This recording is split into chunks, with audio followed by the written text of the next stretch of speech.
Okay guys, last customer of the day, time check. So, nabot tayo ng 10:45. So, kay sir, Aerox niya. First setup all the way dito sa ating bagong shop. So, nilagyan namin siya ng, sir, pa-switch ako ng park light.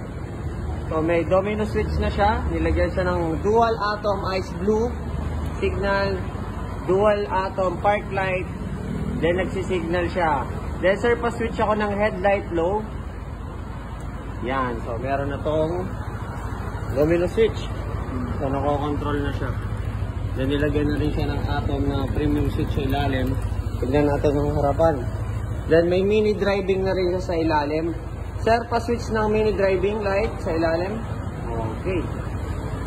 Then, nilagyan na rin siya ng palaw lang, sir. Nilagyan na siya ng combo light. Pabusina, sir. Tignan natin sa harap. One more. Then, meron din siyang passing pag ayaw nyo ng maingay. Passing lang. Ayan. Alright. Next project namin sa harapan, Chameleon Eye line at saka PCB board. Sa likuran, di pa po tapos. Nilagyan namin ng atom na dual signal. Nilagyan po siya ng bailout na backleg. Naka JPA na po siya na tail. So, brake light, sir. Ayan, pag nagbe-brake. Sir, pa-signal ako.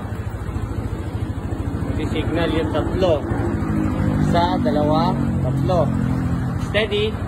May hazard na rin to. So, sir, pa-hazard. Yan, nag-hazard na rin siya. Alright, tignan natin sa harapan. Nag-hazard na rin. Steady, sir. Babalik siya sa blue. Pa-high, sir. High. Yan, full. Yan na po yung full setup niyan. Alright. Nice. Palikod. Natin. Brake light. So, dahil naka 3-in-1 siya, pag brake mo, lumalakas. Automatic. Signal, sir. Pa-signal. Yan. Gumuguhit yung signal yan. Salamat, boss. Thank you. Sukin natin yan. Pating NMAX niya. Per shop pa lang. Sinet up natin. Old school. So, ito po yung ating shop. Ito yung itsura paggabi. So, maliwalas.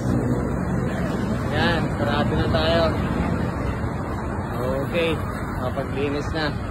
Pogi ng Aerox natin. Alright. Thank you, boss. Thank you.